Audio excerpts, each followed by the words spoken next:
हरे कृष्णा। ओम नमः शिवाय। आप सभी भक्तों का दिन शुभ और मंगलमय हो। कान्हा जी की कृपा आप सभी भक्तों पर बरसती रहे। आज आप सुनेंगे श्रीमद् भागवत की कथा का आगे का अध्याय, साथ ही माघ मास महात्म्य की कथा। प्रिय भक्तजनों, जो भी मनुष्य भगवान श्री हरि की लीलाओं का श्रद्धा के साथ प्रतिदिन श्रवण करता है, कथन करता है, उनके हृदय में थोड़े समय में ही भगवान प्रकट हो जाते हैं। श्री कृष्ण कान के छिद्रों के द्वारा अपने भक्तों के भाव में हृदय कमल पर जाकर बैठ जाते हैं। तो आइए आज की कथा को बड़ी ही श्रद्धा भाव से प्रसन्नचित मन होकर सुनते हैं। आप इस कथा को पूरा जरूर सुनिए और ज्यादा से ज्यादा इस कथा को शेयर कीजिए। जय श्री गणेश। श्री सौनक आदि ऋषियों, जब राजा परीक्षित ने संतों की सभा में भगवान की लीला कथा सुनाने के लिए प्रार्थना की, तब श्री सुखदेव जी को बड़ी प्रसन्नता हुई। उन्होंने वहीं वेद तुल्य श्रीमद् भागवत महापुराण सुनाया, जो ब्रह्म कल्प के आरंभ में स्वयं भगवान ने ब्रह्मा जी को सुनाया था। हे सौनक आदि ऋषियों, परीक्षित ने उनसे जो जो प्रश्न किए, वे सब उनका उत्तर क्रमशः देने लगे। सुखदेव जी महाराज ने कहा, हे परीक्षित, जैसे स्वप्न में देखे जाने पदार्थों के साथ उसे देखने वाले का कोई संबंध नहीं, वैसे ही देह आदि से अतीत अनुभव स्वरूप आत्मा की माया के बिना दृश्य पदार्थों के साथ कोई संबंध नहीं हो सकता। विविध रूप वाली माया के कारण वे विविध रूप वाला प्रतीत होता है, और जब उसके गुणों में रम जाता है, तब यह मैं हूँ, यह मेरा है, इस प्रकार मानने लगता है। किंतु जब यह गुणों को शुभ करने वाला काल और मोह उत्पन्न करने वाली माया, इन दोनों से परे अपने अनंत स्वरूप में मोह रहित होकर रमण करने लगता है, आत्मा रत हो जाता है, तब यह मैं मेरा भाव छोड़कर पूर्ण उदासीन गुणातीत हो जाता है। ब्रह्मा जी की निष्कपट तपस्या से प्रसन्न होकर भगवान ने उन्हें अपने रूप का दर्शन कराया और आत्म तत्व के ज्ञान के लिए उन्हें परम सत्य परमार्थ वस्तु का उपदेश दिया। वही बात मैं तुम्हें सुनाता हूँ, ध्यान से सुनो। ब्रह्मा जी अपने जन्म स्थान कमल पर बैठकर सृष्टि की इच्छा से विचार करने लगे, परंतु जिस ज्ञान दृष्टि से सृष्टि का निर्माण हो सकता था और जो सृष्टि व्यापार के लिए वांछनीय है, वह दृष्टि उन्हें प्राप्त नहीं हुई।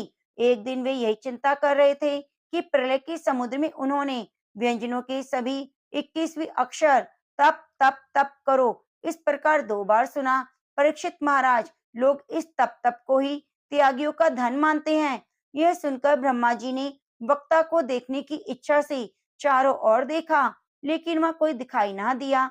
वे कमल पर बैठ गए और मुझे तप करने की प्रत्यक्ष आज्ञा मिली है, ऐसा निश्चय करके उसी में अपना हित समझकर उन्होंने अपने मन को तपस्या में लगा दिया। ब्रह्मा जी तपस्वी में सबसे बड़े तपस्वी हैं, उनका ज्ञान अमोघ है। उन्होंने उस समय 1 सहस्त्र दिव्य वर्ष पर्यंत एकाग्र चित्त से अपने प्राण मन कर्मेंद्रियों और ज्ञानेंद्रियों को वश में करके ऐसी तपस्या की, जिससे वे समस्त लोगों को प्रकाशित करने में समर्थ हो सके। उनकी तपस्या से प्रसन्न होकर भगवान ने उन्हें अपना वह लोक दिखाया जो सबसे श्रेष्ठ है और जिससे परे कोई दूसरा लोक नहीं। उस लोक में किसी भी प्रकार के कलेश मोह भय नहीं। जिन्हें कभी एक बार भी उसके दर्शन का सौभाग्य प्राप्त हुआ है, वे देवता बार बार उसकी स्तुति करते रहते हैं। वहाँ रजोगुण तमोगुण और इनसे मिला हुआ सत्व गुण भी नहीं। वह न काल है न कोई माया है, फिर माया के बाल बच्चे तो कैसे जा सकते हैं। भला वहाँ भगवान के पार्षद निवास करते हैं, जिनका पूजन देवता और दैत्य दोनों ही करते हैं। उनका उज्जवल आभा से युक्त श्याम शरीर, शतदल कमल के समान कोमल नेत्र और पीले रंग के वस्त्र से शोभायमान है। अंग अंग से राशि सौंदर्य बिखरता है। वे कोमलता की मूर्ति हैं, सभी की चराचर भुजाएं हैं। वे स्वयं तो अत्यंत तेजस्वी हैं, मणि जटित स्वर्ण की प्रभा में आभूषण धारण किए रहते हैं। उनकी छवि मूंगे और मणि कमल के उज्जवल तंतु के समान है।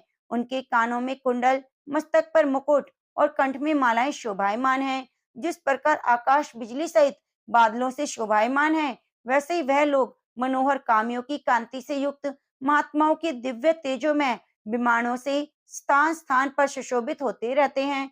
उस बैकुंठ लोक में लक्ष्मी जी सुंदर रूप धारण करके अपने विविध विभूतियों के द्वारा भगवान के चरण कमलों की अनेकों प्रकार से सेवा करती रहती हैं। कभी कभी जब वे झूले पर बैठकर अपने प्रियतम भगवान की लीलाओं का गायन करने लगती हैं, तब उनके सौंदर्य और सुर से उन्मत्त होकर भोरे उन लक्ष्मी जी का गुणगान करने लगते हैं। ब्रह्मा जी ने देखा कि उस दिव्य लोक में समस्त भक्तों के रक्षक लक्ष्मीपति, यज्ञपति, विश्वपति भगवान विराजमान हैं। सुनंद, प्रबल और अरहण आदि मुख्य मुख्य पार्षद उन प्रभु की सेवा कर रहे हैं। उनका मुख कमल प्रसाद मधुर मुस्कान से युक्त है, आंखों में लाल लाल डोरियां हैं, बड़ी मोहक और मधुर चितवन है। ऐसा जान पड़ता है अभी अभी अपने प्रेमी भक्त को अपना सर्वस्व दे देंगे। सिर पर मुकुट, कानों में कुंडल और कंधे पर पीतांबर जगमगा रहे हैं। वक्षस्थल पर एक सुनहरी रेखा के रूप में लक्ष्मी जी विराजमान हैं और सुंदर चार भुजाएं हैं। वे सर्वोत्तम बहुमूल्य आसन पर विराजमान हैं। पुरुष, प्रकृति, महातत्व, अहंकार, मन, इंद्रिय, शब्द आदि पांच तन्मात्राएं और पंचभूत, ये 25 शक्तियां मूर्तिमान होकर उनके चारों ओर खड़ी हैं। समग्र ऐश्वर्य, धर्म, कीर्ति, ज्ञान, वैराग्य, इन 6 नित्य सिद्ध स्वरूप भूत शक्तियों से सर्वदा युक्त रहते हैं। उनके अतिरिक्त कहीं भी नित्य रूप से निवास नहीं करते। हे सर्वेश्वर प्रभु, अपने नित्य आनंद स्वरूप में ही निरंतर निवास करते हैं। शरीर पुलकित हो उठा, नेत्रों में प्रेम अश्रु छलक आए। ब्रह्मा जी ने भगवान की उन चरण कमलों में जो परमहंसों की निवृत्ति मार्ग से प्राप्त होते हैं, उन्हें सिर झुकाकर प्रणाम किया। ब्रह्मा जी के प्यारे भगवान अपने प्रिय ब्रह्मा जी को प्रेम और दर्शन के आनंद में निमग्न शरणागत और प्रजा सृष्टि के आदेश देने के योग्य देखकर बड़े प्रसन्न हुए। उन्होंने ब्रह्मा जी को गले लगाया और मंद मंद मुस्कान से अलंकृत वाणी से बोले, प्रभु, हे ब्रह्मा जी, तुम्हारे हृदय में तो समस्त वेदों का ज्ञान विद्यमान है। तुमने सृष्टि रचना की, चिरकाल तक तपस्या करके मुझे भली भांति संतुष्ट किया। मन में कपट रखकर योग साधना करने वाले मुझे कभी भी प्रसन्न नहीं करते। तुम्हारा कल्याण हो, तुम्हारी जो अभिलाषा हो वही वर मांग लो, क्योंकि मैं तुम्हें मुंह मांगा वर देने में समर्थ हूँ। हे ब्रह्मा जी, जीव के समस्त कल्याणकारी साधनों का दर्शन मेरे दर्शन में है।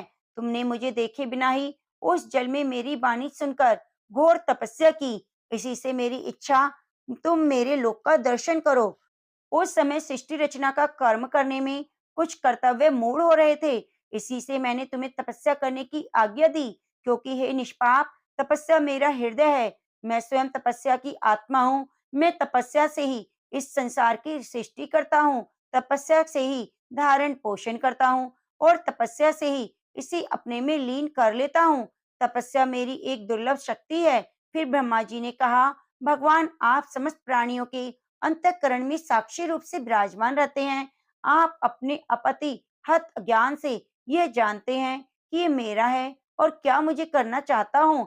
हे नाथ, आप कृपया करके मुझ याचक की ये मांग पूरी कीजिए कि मैं रूप रहित आपके सगुण और निर्गुण दोनों ही रूपों को जान सकूं। आप माया के स्वामी हैं। आपका संकल्प कभी भी व्यर्थ नहीं हो सकता। जैसे मकड़ी अपने मुंह से जाला निकालकर उसमें क्रीड़ा करती है, फिर उसे अपने में लीन कर लेती है, वैसे आप अपनी माया का आश्रय लेकर इस विविध शक्ति संपन्न जगत की उत्पत्ति, पालन और संहार करने के लिए आपने आपको रूपों में बना देते हैं और क्रीड़ा करते हैं। इस प्रकार आप कैसे करते हैं, इस मर्म को मैं जान सकूं। ऐसा ज्ञान आप मुझे प्रदान कीजिए।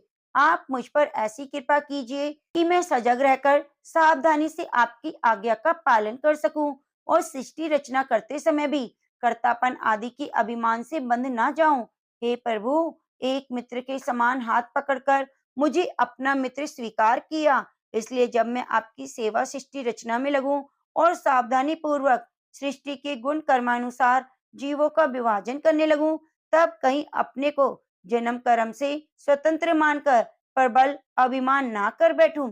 फिर श्री भगवान ने कहा, प्रेम भक्ति और साधनों से युक्त अत्यंत गोपनीय अपने स्वरूप का ज्ञान मैं तुमसे कहता हूँ, तुम उसे ग्रहण करो। मेरा जितना विस्तार है, मेरा जो लक्षण है, मेरे जितने और जैसे रूप गुण लीलाएं हैं, मेरी कृपा से उनका तत्व ठीक ठीक वैसा ही अनुभव करो। सृष्टि के पूर्व काल में मैं ही था। मेरे अतिरिक्त न स्थूल था, न सूक्ष्म और न दोनों का कारण अज्ञान था। जहाँ सृष्टि नहीं वह मैं नहीं।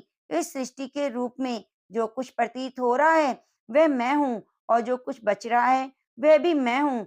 वास्तव में ना होने पर भी जो कुछ अनिर्वचनीय वस्तु मेरे अतिरिक्त मुझ परमात्मा में दो चंद्रमाओं की तरह मिथ्या प्रतीत होती है, वे विद्यमान होने पर आकाश मंडल के नक्षत्रों में राहु की भांति जो मेरी प्रतीत नहीं होती।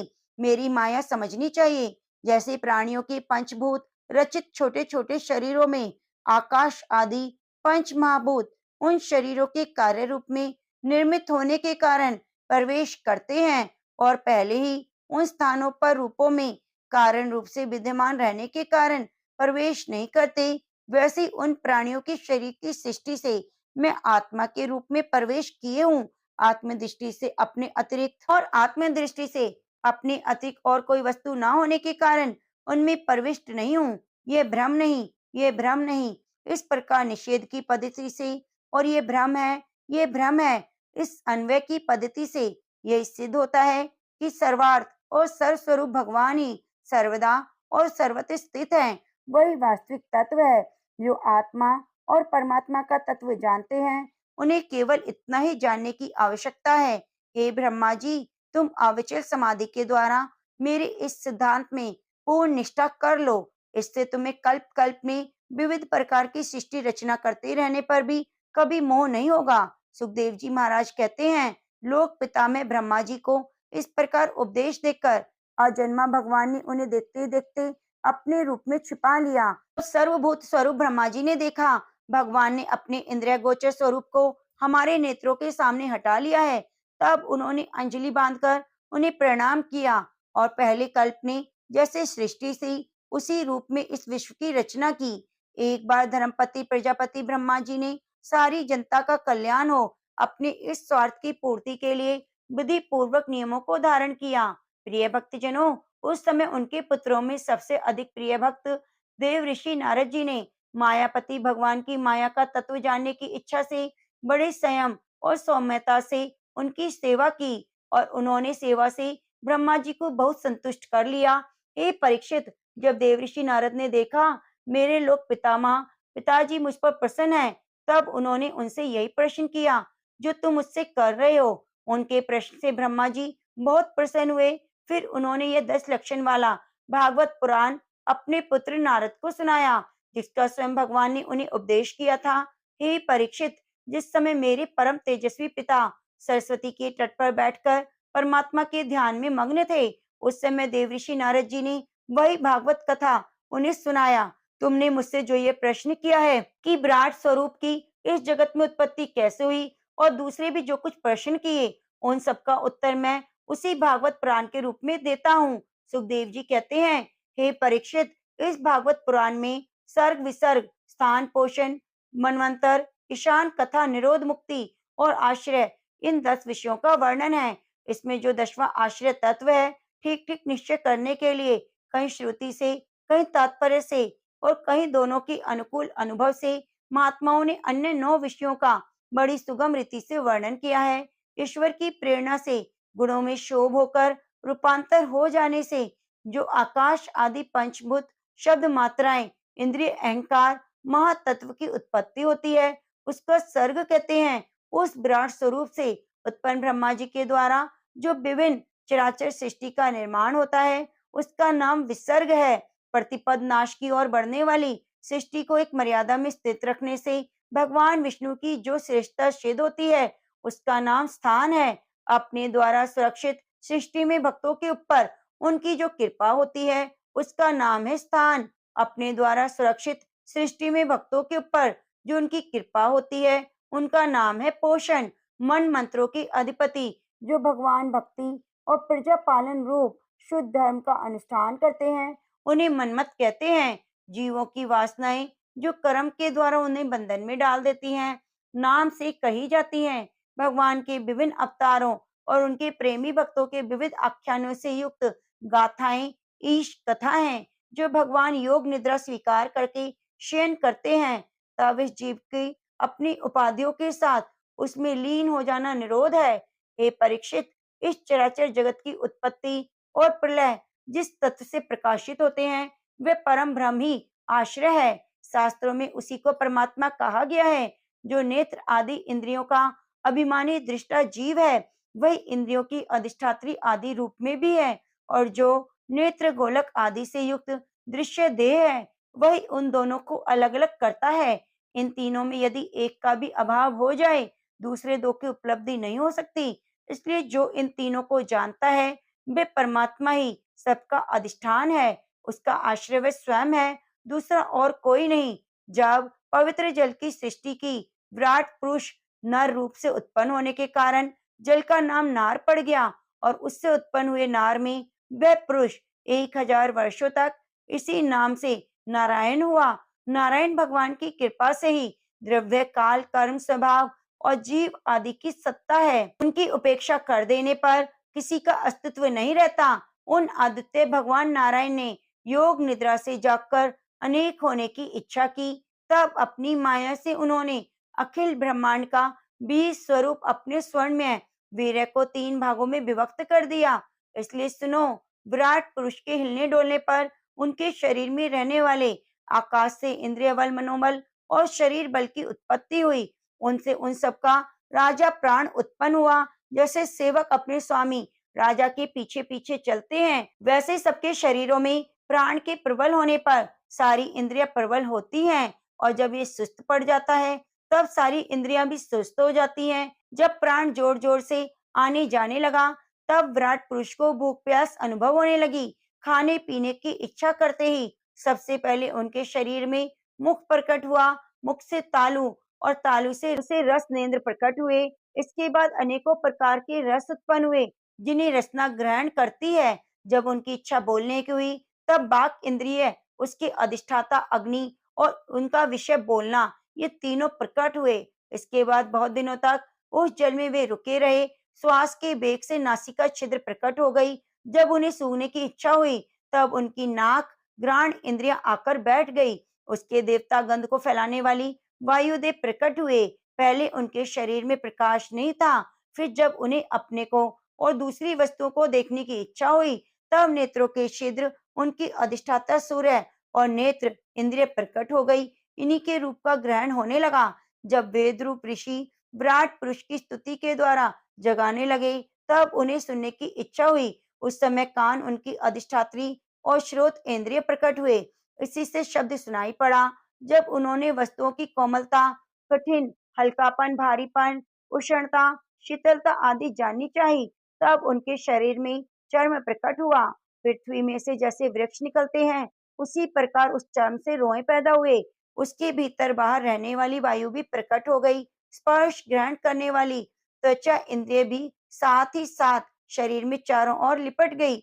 उससे उन्हें स्पर्श का अनुभव होने लगा। जब उन्हें अनेकों प्रकार के कर्म करने की इच्छा हुई, तब उनके हाथ उगाए। उन हाथों में ग्रहण करने की शक्ति हस्त इंद्र और अधिदेवता इंद्र प्रकट हुए।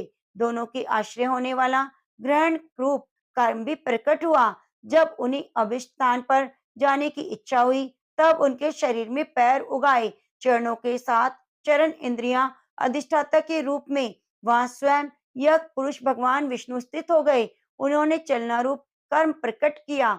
मनुष्य इसी चरण से इंद्र से चलकर यज्ञ सामग्री इकट्ठा करते हैं। संतान रति और स्वर की कामना होने पर विराट पुरुष के शरीर में लिंग की उत्पत्ति हुई। उसमें प्रजापति देवता और आश्रय लेने वाले काम सुख का आविर्भाव हुआ। जब उन्हें मल त्याग की इच्छा हुई, तब गुदा द्वारा प्रकट हुआ। उसके बाद उसमें पाय इंद्रिय और मित्र देवता उत्पन्न हुए। इन दोनों के द्वारा मल त्याग की क्रिया संपन्न होती है। अपान मार्ग द्वारा एक शरीर से दूसरे शरीर में जाने की इच्छा होने पर नाभि द्वारा प्रकट हुआ। उससे अपान और मृत्यु देवता प्रकट हुए। प्रिय भक्तजनों, इन दोनों के आश्रय से ही प्राण और अपान का मिलना और मृत्यु होती है। जब विराट पुरुष को अन्न जल ग्रहण करने की इच्छा हुई, तब कोख आते और नाड़ी के देवता, समुद्र नाड़ियों के देवता, नदियां और तुष्टि पुष्टि उनके आश्रित विषय उत्पन्न हुए। जब उन्होंने अपनी माया पर विचार करना चाहा, तब हृदय की उत्पत्ति हुई। उससे मन रूपी इंद्रियां और मन से उनका देवता चंद्रमा, विषय कामना, संकल्प प्रकट हुए। विराट पुरुष के शरीर में पृथ्वी, जल और तेज से 7 धातुएं प्रकट हुई। त्वचा, चर्म, मांस, रुधिर, मेदु, मज्जा, अस्थि इस प्रकार आकाश, जल और वायु से प्राणों की उत्पत्ति हुई। श्रोता आदि सब इंद्रियां शब्द आदि विषयों को ग्रहण करने वाली हैं। वे विषय अहंकार से उत्पन्न हुए और मन सब विकारों की उत्पत्ति स्थान है। बुद्धि समस्त पदार्थों का बोध कराने वाली है। मैंने भगवान के इस फूल रूप का वर्णन तुम्हें सुनाया। इस बाहर की ओर से पृथ्वी, जल, तेज, वायु, अहंकार, आकाश, ममत्व और प्रकृति इन 8 आवरण से घिरा हुआ है। इससे परे भगवान का अत्यंत सूक्ष्म रूप है। वह अव्यक्त निर्वित से रहित नित्य है। वाणी और मन की वहां तक पहुंच नहीं। मैंने तुम्हें भगवान के स्थूल और सूक्ष्म, व्यक्त और अव्यक्त जिन 2 रूपों का वर्णन सुनाया है, ये दोनों ही भगवान की माया के द्वारा रचित हैं। इसलिए विद्वान पुरुष इन दोनों को ही स्वीकार नहीं करते। वास्तव में भगवान निष्क्रिय हैं, अपनी शक्ति से ही सक्रिय बनते हैं। फिर तो वे ब्रह्मा का यह विराट रूप का धारण करके वाच्य और वाचक शब्द और अर्थ के रूप में प्रकट होते हैं। अनेकों नाम, रूप और क्रिया करते हैं। परीक्षित, प्रजापति, मनु देवता, ऋषि, पितृ, सिद्ध, चारण, गंधर्व, राक्षस, सर्प, नाग, बेताल, तनुग्रह, पक्षी, मृग, पशु, पर्वत इत्यादि जितने भी संसार के नाम रूप हैं, सब भगवान के हैं। भगवान में चर और अचर भेद से 2 प्रकार के जरायुज, अंडज, श्वेद और जलचर, थलचर, आकाशचारी प्राण हैं। सबके सब शुभ और अशुभ मिश्रित कर्मों के अनुसार ही फल हैं। सत्व की प्रधानता से, देवता रजोगुण की प्रधानता से, मनुष्य तमोगुण की प्रधानता से नारकीय योनि मिलती है। इन गुणों में भी जब एक गुण दूसरे गुणों के अभिभूत हो जाता है, तब प्रत्येक गति के 3-3 भेद हो जाते हैं। वे भगवान जगत को धारण पोषण करने के लिए धर्म में विष्णु रूप स्वीकार करते हैं। देवता, मनुष्य, पशु, पक्षी आदि रूपों में अवतार लेते हैं और विश्व का पालन पोषण करते हैं। प्रलय का समय आने पर वे ही भगवान अपने बनाए हुए इस विश्व को काला अग्नि स्वरूप रुद्र का रूप ग्रहण करके अपने में वैसे लीन कर लेते हैं जिससे वायु मेघ माला को। हे परीक्षित, महात्माओं ने भगवान का इसी प्रकार से वर्णन किया है, परंतु तत्वज्ञानी पुरुषों को केवल इस सृष्टि पालन और प्रलय करने के रूप में ही उनका दर्शन नहीं करना चाहिए, क्योंकि वे तो इससे परे हैं। सृष्टि की रचना आदि कर्मों का निरूपण करके पूर्ण परमात्मा से कर्म कर्तापन का संबंध नहीं जोड़ा जाता। वह तो माया का आरोपित होने के कारण कर्तव्य का निषेध करने के लिए है। यह मैंने ब्रह्मा जी के महाकल्प का कल्पों के साथ वर्णन किया। सब कल्पों में सृष्टि का एक ही कर्म है। अंतर तो केवल इतना है कि महाकल्प के प्रारंभ में प्रकृति से क्रमशः मतत्वादी की उत्पत्ति हुई और कल्पों के प्रारंभ में प्राकृत सृष्टि की जो कि त्यों रहती है। चराचर प्राणियों की यह कृत सृष्टि नवीन रूप से होती है। हे परीक्षित, काल का परिमाण कल्प और उसकी अंतर्गत मनमत का वर्णन करके चलकर करेंगे। अब तुम पद्म कल्प का वर्णन सावधान होकर सुनो। प्रिय भक्तजनों, शौनक आदि ऋषियों ने पूछा, हे सूत जी महाराज, आपने हम लोगों से कहा था कि भगवान के परम भक्त विदुर जी ने अपने अतीत कुटुंब को भी छोड़कर पृथ्वी के विभिन्न तीर्थों में विचरण किया। उस यात्रा में मैत्रेय ऋषि के साथ अध्यात्म के संबंध में उनकी बातचीत कहाँ हुई और मैत्रेय जी ने उनके प्रश्न करने पर किस तत्व का उपदेश किया। सूत जी महाराज, आपका स्वभाव बड़ा ही सौम्य है। आप विदुर जी का वह चरित्र हमें सुनाइए। उन्होंने अपने भाई बंधुओं को क्यों छोड़ा, फिर उनके पास क्यों लौट आए। सूत जी महाराज कहते हैं, हे शौनक आदि ऋषियों, परीक्षित ने भी यही बात पूछी। उनके प्रश्न के उत्तर में सुखदेव जी महाराज ने जो कुछ कहा, वह सब मैं आप लोगों से कहता हूँ। सावधान होकर सुनिए। ओम नमो नारायणा।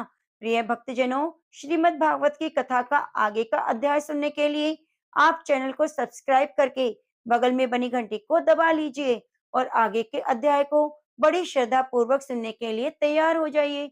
अब आइए सुनते हैं माघ मास माहात्म्य की कथा। कार्तवीर्य जी बोले, हे विप्रित श्रेष्ठ, किस प्रकार एक वैश्य माघ स्नान के पुण्य से पापों से मुक्त होकर दूसरे के साथ स्वर्ग को गया, सो मुझसे कहिए। तब दत्तात्रेय जी कहने लगे, जल स्वभाव से ही उज्जवल, निर्मल, शुद्ध, मलनाशक और पापों को धोने वाला है। जल सब प्राणियों का पोषण करने वाला है, ऐसा वेदों ने कहा है। मकर के सूर्य माघ मास में गौ के पैर डूबने योग्य जल से भी स्नान करने से मनुष्य स्वर्ग को प्राप्त होता है। यदि सारा मास स्नान करने से असक्त हो तो 3 दिन ही स्नान करने से पापों का नाश हो जाता है। जो व्यक्ति थोड़ा ही दान करे वह भी धनी और दीर्घायु होता है। 5 दिन स्नान करने से चंद्रमा की सदृश शोभायमान होता है। इसलिए अपना शुभ चाहने वालों को माघ से बाहर स्नान करना चाहिए। अब माघ में स्नान करने वालों के नियम कहता हूँ। अधिक भोजन का उपयोग नहीं करना चाहिए। भूमि पर सोना चाहिए। भगवान की त्रिकाल पूजा करनी चाहिए। ईंधन, वस्त्र, कंबल, जूता, कुमकुम, घृत, तेल, कपास, रुई, वस्त्र और अन्न का दान करना चाहिए। दूसरे की अग्नि ना तपे। ब्राह्मणों को भोजन कराएं और उनको दक्षिणा दें। एकादशी के नियम से माघ स्नान का उद्यापन करें। भगवान से प्रार्थना करें, हे देव, इस स्नान का मुझको यथोक्त फल दीजिए। मौन रहकर मंत्र का उच्चारण करें, फिर भगवान का स्मरण करें। जो मनुष्य श्री गंगा जी में माघ में स्नान करते हैं 4000 युग तक स्वर्ग में वास करते हैं। जो कोई मनुष्य माघ मास में गंगा और यमुना का स्नान करता है वह प्रतिदिन 1000 कपिला गो के दान के बराबर फल पाता है। ओम नमो नारायण। प्रिय भक्तजनों, आगे की महात्म्य की कथा को सुनने के लिए आप चैनल को सब्सक्राइब कर लीजिए और बगल में बनी घंटी को दबा लीजिए।